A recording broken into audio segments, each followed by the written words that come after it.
Every day, WeatherNation brings you information to help keep you and your family safe. Every week, John Van Pelt gives you tips to help keep you safe before the bad weather strikes. Here with our tip of the week is John Van Pelt. We're going to take it outdoors with a look at backwoods safety. John, every summer, millions of Americans, including myself, go outside to go camping and spend plenty of time in the great outdoors. But what sorts of hazards should we keep in mind when we go to the backwoods? Hey, Chris. Well, just like with any outdoor activities, especially in the summertime, we need to always be on the watch for developing thunderstorms and the lightning they bring with them. Now, it's important to know how to stay as safe as possible when outdoors and be ready to move quickly to the best shelter.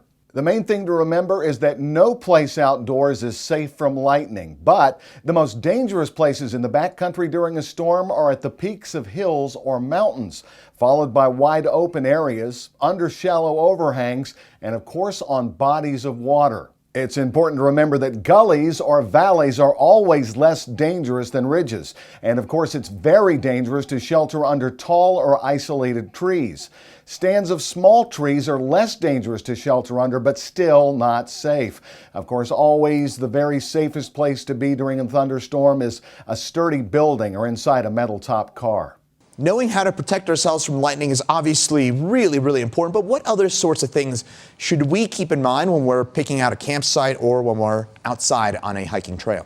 Yeah, it's a great question, Chris. You know, many storms that pop up in the summertime, besides lightning, can bring heavy rains, and flash flooding is a big concern in mountainous or hilly terrain. It's important to remember that these sudden downpours may happen far away from where we're setting up a campsite or hiking, and sudden runoff can inundate low-lying areas downstream with little or no warning. So when we're hiking, we need to be ready to move to higher ground immediately if flooding starts, and it's imperative to establish our campsites away from dry creek beds or low spots surrounded by hills or mountains. And finally, besides dangerous weather, what sorts of other hazards should we keep in mind when we're heading outside this summer?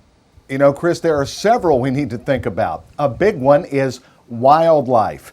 We need to know about the animals that live where we're hanging out and how to deal with them if we encounter them. A very important tip is to remember to secure our food away from where we're sleeping. And like they always say, don't feed the animals. Doing that acclimates them to humans and makes them more aggressive. Also, don't forget about protecting yourself from bugs. Wear safe repellents and do your best to keep them out of your tent. And finally, Chris, we need to take care of our skin by wearing hats and using a good sunscreen whenever we're enjoying the outdoors.